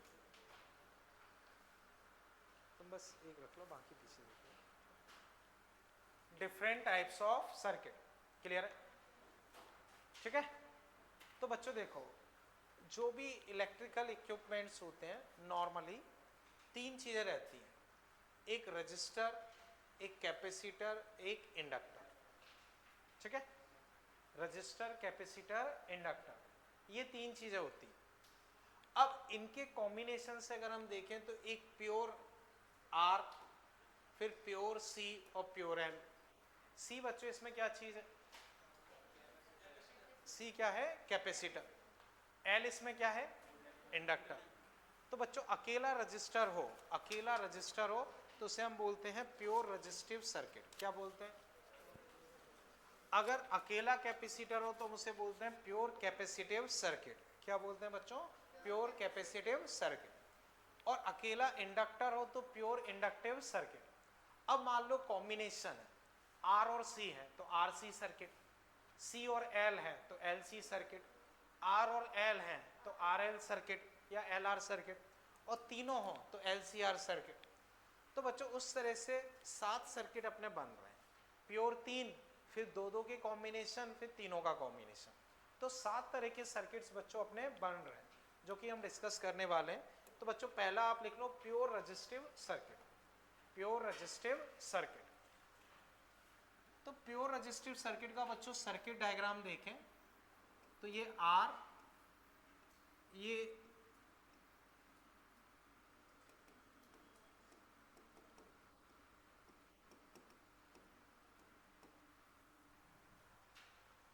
जैसे बच्चों हम बैटरी को ऐसे दिखाते हैं, एसी सोर्स को बच्चों में ऐसे दिखा देते हैं, बैटरी को हम ऐसे दिखाते हैं, एसी सोर्स को बच्चों ऐसे बीच में आप देखो मैंने यूं बना दिया, तो उस तरह से दिखाते हैं। अब बच्चों प्रॉपरली देखा जाए तो एसी में प्लस माइनस नहीं दिखाया जाता, क्योंकि तुम दिखाओगे तब तक तो वो बदल के फिर बदल जाएगा, फिर बदल जाएगा, तो प्लस माइनस का मतलब नहीं, क्योंकि वो 1 सेकंड में 100 बार अपना साइन बदल रहा है, तो उसका मतलब ही क्या है, जब तक आप बताओगे तब तक तो वो बदल ही जाएगा। लेकिन ठीक है, किसी इंस्टेंट पे दिखा दिया। ऐसी बच्चों एसी में हम करंट की डायरेक्शन नहीं दिखाते। जैसे मान लो मैंने ये करंट की डायरेक्शन दिखा दी, तो प्रॉपरली देखोगे तो करंट की डायरेक्शन नहीं दिखाते, क्योंकि जब तक दिखाओगे तब तक तो वो डायरेक्शन बदल जाएगी, तो मतलब ही नहीं। लेकिन दिक्कत ये है कि वो फिर सॉल्व करने में बड़ा अजीब सा लगता है। जैसे मैंने केवल आई लिख दिया तो वो अजीब सा लगता है कि आई का क्या ही मतलब है। तो किसी इंस्टेंट पे बस मैंने दिखा दिया कि भाई करंट ऐसे फ्लो कर रहा है, इतना समझ के बच्चों। तो ऐसे ही किसी इंस्टेंट पे दिखा दिया कि करंट इस तरह से फ्लो कर रहा है। ये बच्चों समझ गए?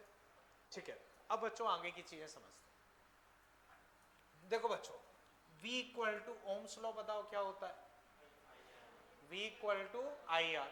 तो I इक्वल टू, तो अब अगर मैं करंट लिखता हूं तो करंट बच्चों V बाई आर, तो करंट को बच्चों में लिख सकता हूं V naught by R sine omega t, और इसी को बच्चों में लिख सकता हूं I equal to I naught sine omega t. इतना बच्चों कंप्लीट कर लो, फिर आगे डिस्कस कर।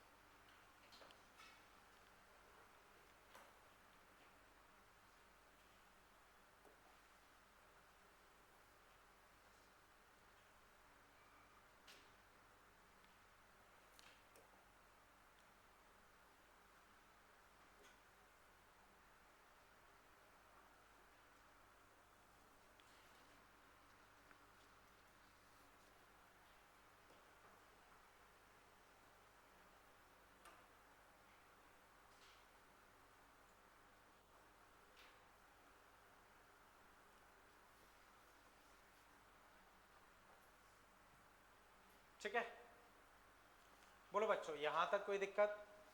ठीक। अब बच्चों वापस समझो, ये तुम्हारा करंट आ गया, ये तुम्हारा करंट आ गया। बच्चों बताओ वोल्टेज का फंक्शन क्या है?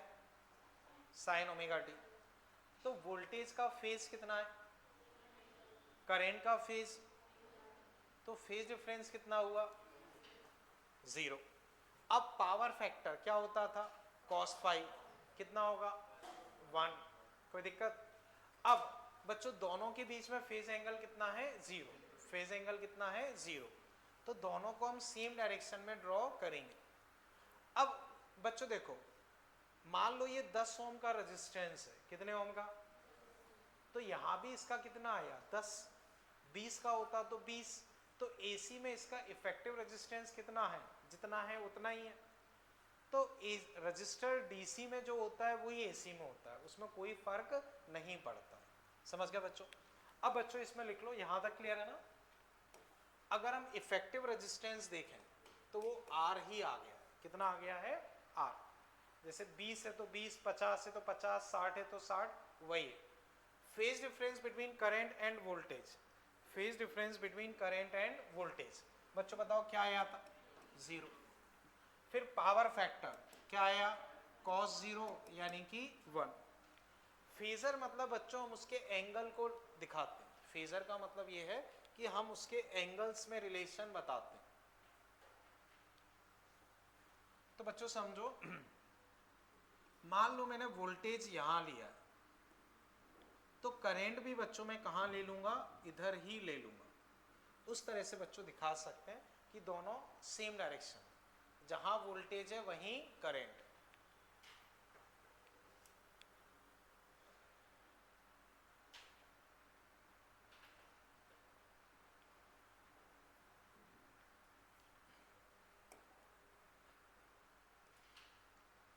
ठीक है,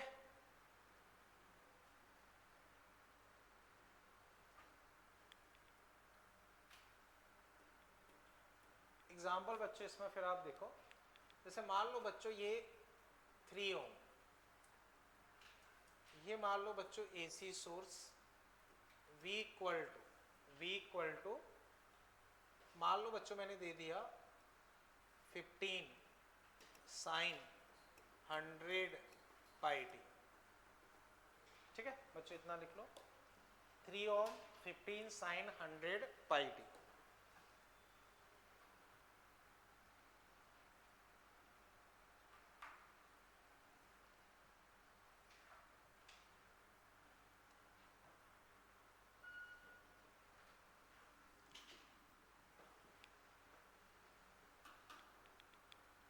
ठीक है, अब बच्चों इसमें लिख लो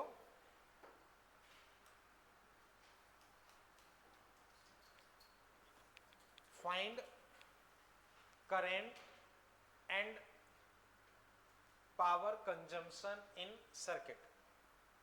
find current and power consumption in circuit. तो बच्चों पावर कंजम्पशन का मतलब होता है एवरेज पावर। तो तुमसे क्या पूछा है? Average power. कर लो फटाफट।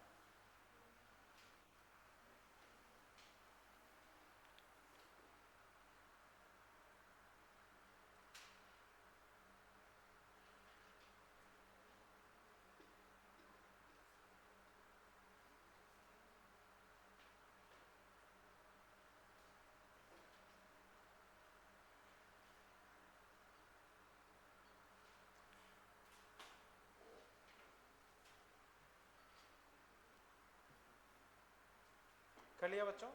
सिंपल सा है बच्चों, मैं डायरेक्ट लिख रहा हूँ। करंट होगा वोल्टेज अपॉन रेजिस्टेंस, तो 5 साइन 100 पाई टी। अब पावर कंजम्पशन हर्षित तुम बताओगे, तुमने कर लिया। ठीक है, तो बच्चों 1/2 वी नॉट 15, आई नॉट 5 और cos 5 दैट इज 0, तो 75/2। क्लियर है बच्चों?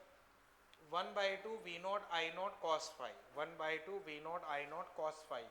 और प्योर रेजिस्टिव सर्किट में 5 क्या लोगे? 0। बोलो बच्चों, कोई दिक्कत? ठीक है, हाँ बोलो, वापस बोलो। करेंट बच्चों डिस्कशन नहीं करें। करंट जो होता है वो ओके समझो, यहाँ मैंने बहुत प्रॉपरली नहीं बोला, सही बोल रहा। अगर वो पूछते हैं जैसे समझो, मैं बताता हूँ, यहाँ मान लो मैंने एक अमीटर लगा दिया। अब मैं पूछता हूँ अमीटर की रीडिंग बताओ, तो बताओ करंट की मैक्सिमम वैल्यू कितनी है? तो अमीटर की रीडिंग क्या होगी? 5√2। अमीटर की रीडिंग क्या होगी? 5√2। ये क्लियर है? हाँ, इसमें प्रॉपरली उन्हें ये बोलना चाहिए कि as a function of time बताओ, तो फिर ये हो जाएगा। और बाकी रीडिंग वीडिंग या उस तरह से पूछ रहे हैं तो आरएमएस होता है। क्लियर है बच्चों? ठीक है बच्चों, ये वाला क्वेश्चन क्लियर है। अब बच्चों ऐसे ही देख के बताओ, मैं पूछता हूँ रजिस्टर के अक्रॉस मैक्सिमम वोल्टेज बताओ कितना होगा? आरएमएस बताओ 15/2। ठीक है, करेंट की maximum value, RMS value 5/√2। Average power ये आ गई। अगर मान लो किसी टाइम पे इंस्टेंटेनियस पूछते हो, वो भी निकाल सकते हो। वर्चुअल बाकी अच्छा इसमें बताओ वर्चुअल पावर क्या होगी? यही होगी, क्योंकि 5-0 है तो फर्क नहीं पड़ेगा। समझ गए बच्चों? ठीक है, अब बच्चों जो मैंने अभी तुम्हें एक सीट प्रोवाइड की है, जो अभी सीट प्रोवाइड की है, उसमें क्वेश्चन नंबर 3 आप ट्राई करो। Question number 3,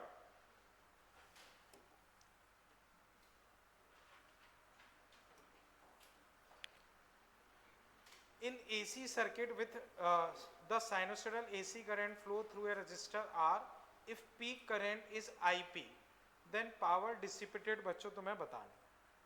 peak current IP है तो पावर डिसिपेटेड बतानी। कर लो बच्चों। प्योर रजिस्टिव बोल दिया ना, या रजिस्टर, तो फेज 0 माना जाएगा। देखो उन्होंने क्या बोला है, फ्लो थ्रू ए रजिस्टर, तो रजिस्टर में फेज डिफरेंस 0 ही होगा, वो इनडायरेक्टली दे दिया। अभी बताया तो था, निकाला है, ये है, डिवाइड किया वही आया, तो ये है। और फिर हमने लिखा भी है कि इसमें फेज डिफरेंस क्या होगा? 0, तो वो आगे भी हम यूज कर सकते। समझ गए ना? तो प्योर रजिस्टिव सर्किट में 0 ही होगा। तो बच्चों डिस्कस करते हैं, बोलो बच्चों क्या आना चाहिए? सेकंड। बच्चों मैं डिस्कस कर रहा हूं, देखो power 1/2 V naught I naught cos 0, 0 क्यों लिया है? क्योंकि प्योर रजिस्टिव सर्किट है। 1/2, अब V equal to I R, V equal to I R, तो इसको लिख सकते हो I not R into I not 1। तो आंसर बच्चों क्या आ गया? I not square R by 2। I not को इन्होंने आई पी लिख दिया, उससे फर्क नहीं पड़ता है। पी को इन्होंने आई पी बोल दिया है, वो एक ही बात है। आई पी आई नॉट कुछ भी बोल दो। तो आंसर अपना किससे मैच कर रहा है? सेकंड से। आंसर बच्चों किससे मैच कर रहा है? सेकंड से। कोई दिक्कत बच्चों? क्लियर है ये?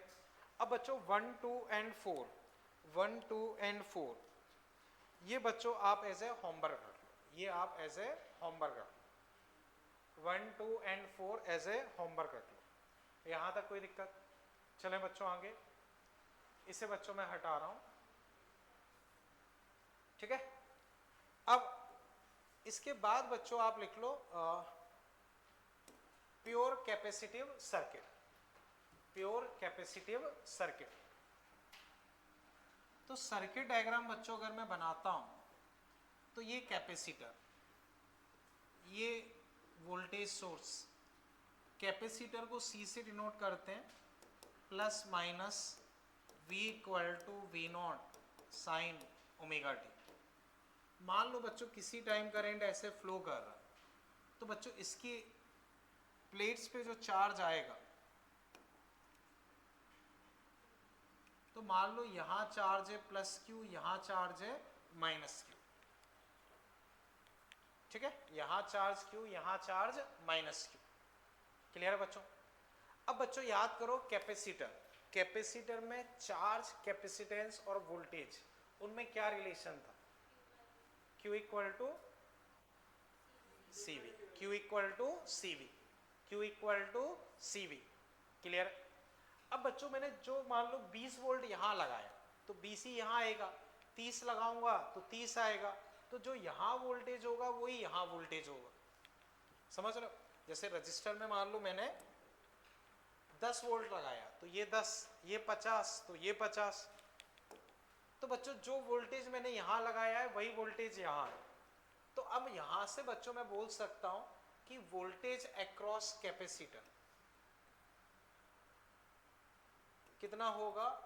V not sine omega t.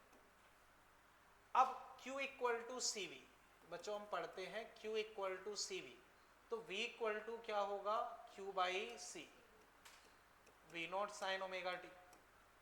यहां से बच्चों Q तुम्हारे पास आ गया CV not sine omega t. अब differentiating with respect to time, तो बच्चों इसको टाइम के रिस्पेक्ट में डिफरेंशिएट कर, तो dq by dt CV not, sine का डिफरेंशिएशन बच्चों, और अंदर वाले का करोगे तो ओमेगा, तो cos omega t into omega. अब बच्चों बताओ dq by dt, rate of change of charge, इसको क्या बोलते हैं? करंट। तो dq बाई dt तुम्हारे पास क्या हो जाएगा? I। अब देखना बच्चों, इसको मैं थोड़ा सा एडजस्ट करके लिख रहा हूं, डिफरेंशिएशन, इंटीग्रेशन माइनस कॉस। ध्यान से देखना बच्चों,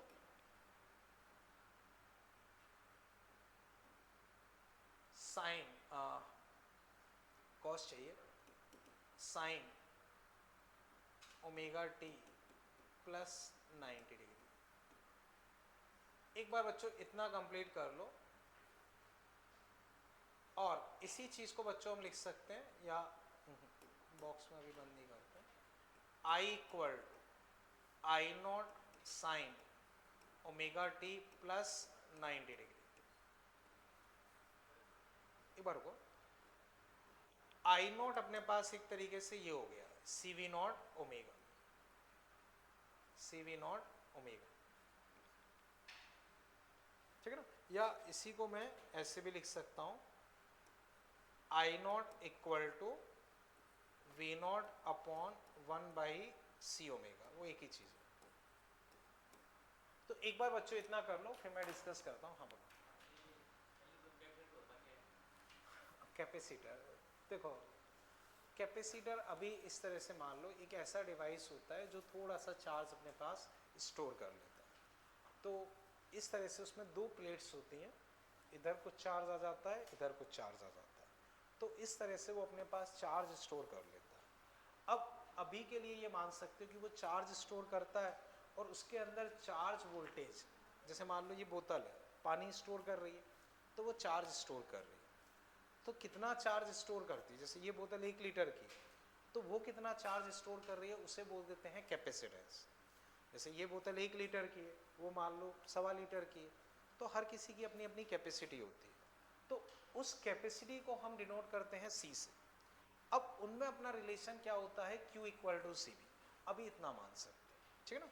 बाकी 12th में just starting chapter, second chapter में ही आ जाते हैं। हाँ कोई बात नहीं, वो अभी मैं एक्सप्लेन करूँगा। अभी इतना नोट कर लो बच्चों, मैं वापस पूरा एक्सप्लेन करूँ, वो मैं बताता हूँ। अभी केवल नोट कर लो, वो सारी चीज़ों का कोई ना कोई रीज़न होगा, उस चीज़ की चिंता मत करो। तो जो किया जा रहा है वो किसी ना किसी पर्पस से ही किया जाता है, और वो पर्पस क्या है वो भी क्लियर हो जाएगा। अभी केवल एक बार कर लो।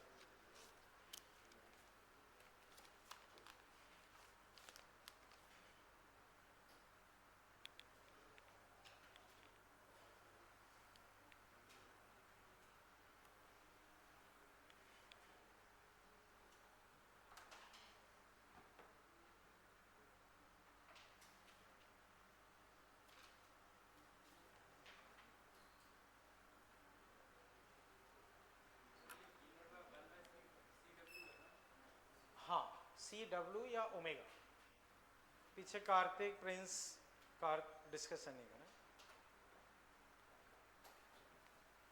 अब बच्चों एक बार मैं इसे वापस एक्सप्लेन कर रहा हूँ, वो समझो।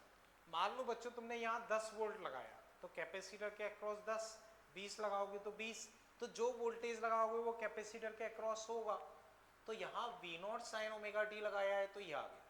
कैपेसिटर में Q equal to C V होता है, तो V equal to Q by C, इस C को यहाँ भेज दिया, ये आ गया। अब इसे डिफ्रेंशिएट किया तो कैपेसिटेंस कांस्टेंट है, V नॉट कांस्टेंट है, साइन कॉस, अंदर वाले का किया ओमेगा, अंदर वाले का किया ओमेगा। यहां तक की कहानी बच्चों क्लियर है? एक बार यहां तक देखो, यहां तक चीजें क्लियर है। अब इसके बाद बच्चों हमने क्या किया है बताओ, साइन 90 प्लस थीटा क्या होता है, कॉस कॉस, बस थोड़ा सा मॉडिफाई करके लिख लिया। साइन 90 प्लस थीटा क्या होता है, कॉस थीटा, वही चीज है। अब इसको ऊपर भेजोगे तो सी वी नॉट ओमेगा ही आ जाएगा, तो वही चीज लिखिए, बस थोड़ा सा मॉडिफाई करके लिखिए। ये क्लियर है? अब याद करो बच्चों, ये अपनी मैक्सिमम वैल्यू ऑफ करेंट, ये क्या है देखो, साइन की मैक्सिमम वैल्यू 1, तो ये चीज अपने पास क्या है, मैक्सिमम वैल्यू ऑफ करंट। और मैक्सिमम वैल्यू को हम जनरली किससे डिनोट कर रहे हैं, आई नॉट से। तो इस पूरे को मैंने क्या लिख दिया, आई नॉट, ये वैसा का वैसा। तो आई नॉट अपने पास क्या है, ये पूरा का पूरा, ये पूरा का पूरा। इसी को ऊपर भेज दोगे तो आई नॉट एक तरीके से क्या है, सी वी नॉट ओमेगा। इतना समझे? अब बच्चों ऐसा किया क्यों गया है वो समझो। ये हमने किया है, वो मैंने प्रूफ कर दिया कि सही किया है, तो ये किया है उसमें कहीं कोई दिक्कत, वो चीज क्लियर है? मैन तो यहीं तक है, उसके बाद तो सिंपल कैलकुलेशन, ये चीज समझ गया। अब ये किया क्यों है वो समझो बच्चों। वोल्टेज का एंगल बताओ क्या है, बोलो बच्चों, एंगल या फेज, और करंट का ओमेगा टी प्लस 90। तो बच्चों फेज कैलकुलेट करने में जरूरी होता है कि फंक्शन सेम, तो ये साइन ये भी साइन, उस वजह से उसको साइन में कन्वर्ट किया। क्योंकि याद करो मैंने फेज डिफरेंस पे लिखवाया था कि फंक्शन सेम होना चाहिए, तो यहाँ कॉस होता तो हम फेज डिफरेंस नहीं लिख पाते। रजिस्टर के केस में दिक्कत नहीं थी, यहाँ दिक्कत है, तो इसे कन्वर्ट करना पड़ेगा। तो बच्चों फिर बताओ, वहां एंगल कितना है वोल्टेज में, और यहाँ ओमेगा टी प्लस, तो किसका एंगल ज्यादा है, किसका एंगल ज्यादा है, कितना ज्यादा है, तो हम बोलेंगे कि करंट वोल्टेज से 90 डिग्री आगे है या वोल्टेज करंट से 90 डिग्री पीछे। तो वहां फेज डिफरेंस कितना आया था और यहां फेज डिफरेंस कितना आया, समझ पाए बच्चों। तो यहां हम बोलेंगे कि वोल्टेज करंट से 90 डिग्री पीछे या करंट वोल्टेज से 90 डिग्री आगे, दोनों बोल सकते हैं, ठीक है। अब बच्चों बताओ Ohm's law V equal to I R, तो I इक्वल टू तो I equal to V by R, I equal to V by R, I equal to V by R. तो रेजिस्टेंस की जगह क्या आया, 1/c ओमेगा, तो इसे हम बोलते हैं इफेक्टिव रेजिस्टेंस। तो कैपेसिटर में जो इफेक्टिव रेजिस्टेंस होगा वो क्या होगा, 1/c ओमेगा, और उस इफेक्टिव रेजिस्टेंस को नाम दिया जाता है कैपेसिटिव रिएक्टेंस। कैपेसिटिव रिएक्टेंस, या तो हम इसे इफेक्टिव रेजिस्टेंस बोल सकते हैं या कैपेसिटिव रिएक्टेंस। इतना क्लियर है। तो अब बच्चों इसमें आगे लिख लो, ये क्या आ गया, इंडक्टिव आ गया। आगे बच्चों पॉइंट बना के लिखते चले, इफेक्टिव रेजिस्टेंस या इसको कैपेसिटिव रिएक्टेंस भी बोलते हैं, कैपेसिटिव रिएक्टेंस। तो इसको बच्चों XC से डिनोट करते हैं, किससे, XC, कितना आया, 1/ω। वहां इफेक्टिव रेजिस्टेंस R था, लेकिन यहां इफेक्टिव रेजिस्टेंस क्या आया है, 1/ω। ये चीज क्लियर,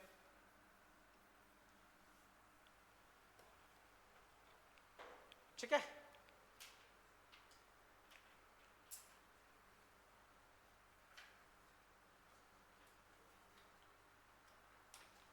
आगे बच्चों बताओ यहां फेज डिफरेंस कितना था, फेज डिफरेंस 90 डिग्री। बच्चों पावर फैक्टर cos 90 कितना आएगा, बोलो बच्चों, 0। तो बच्चों average power consumption 1/2 V0 I0 cos 90 कितना हो जाएगा, 0। तो एवरेज पावर कंजम्पशन कितना हो जाएगा, 0।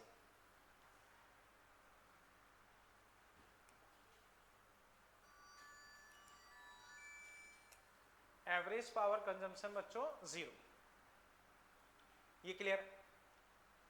अब बच्चों इसमें आगे लाइन बच्चों लिख लो,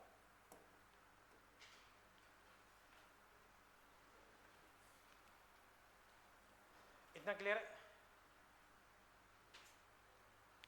यहां तक कोई दिक्कत। तो अब बच्चों एक लाइन इसमें लिख लो, average power consumption, average power consumption in pure capacitive circuit, average power consumption in pure capacitive circuit will be 0. Average power consumption in pure capacitive circuit will be 0. तो बच्चों प्योर कैपेसिटिव सर्किट में कोई power consume नहीं हो, क्योंकि आप देखो power consumption क्या आया है, 0। तो average power consumption in pure capacitive circuit will be 0। उसके अलावा बच्चों एक लाइन और लिख लो, ठीक है ना। बच्चों इसमें करंट 90 आगे था तो वोल्टेज 90 पीछे हुआ, तो वोल्टेज के टर्म्स में बच्चों हम याद रखना है, किसके टर्म्स में याद रखना है, वोल्टेज के। तो लाइन बच्चों ऐसे लिख लो, voltage lag current, voltage lag current by 90 degree, voltage lag current by 90 degree. अब वोल्टेज 90 डिग्री लैग कर रहा है तो ऑब्वियस सी बात है करंट 90 डिग्री लीड करेगा। तो किसी क्वेश्चन में पूछते हैं तो अपने आप कन्वर्ट कर सकते हो, समझ लो ना।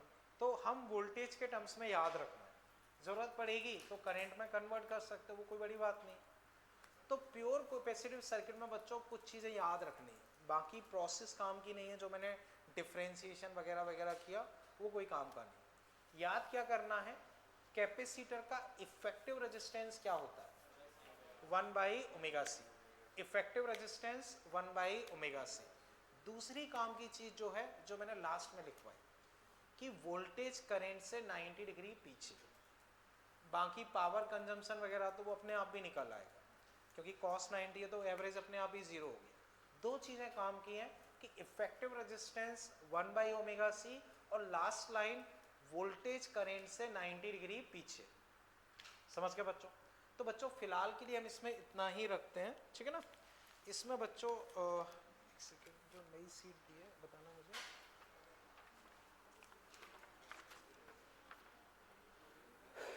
तो बच्चों जो मैंने आपको सीट प्रोवाइड की है अभी, उसमें बच्चों अगर करना चाहो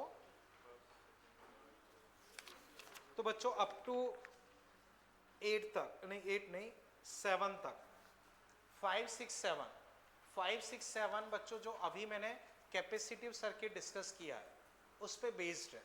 तो उसके एग्जाम्पल हालांकि हमने डिस्कस नहीं किए हैं, बट सिंपल सा ये एक बार ट्राई करना।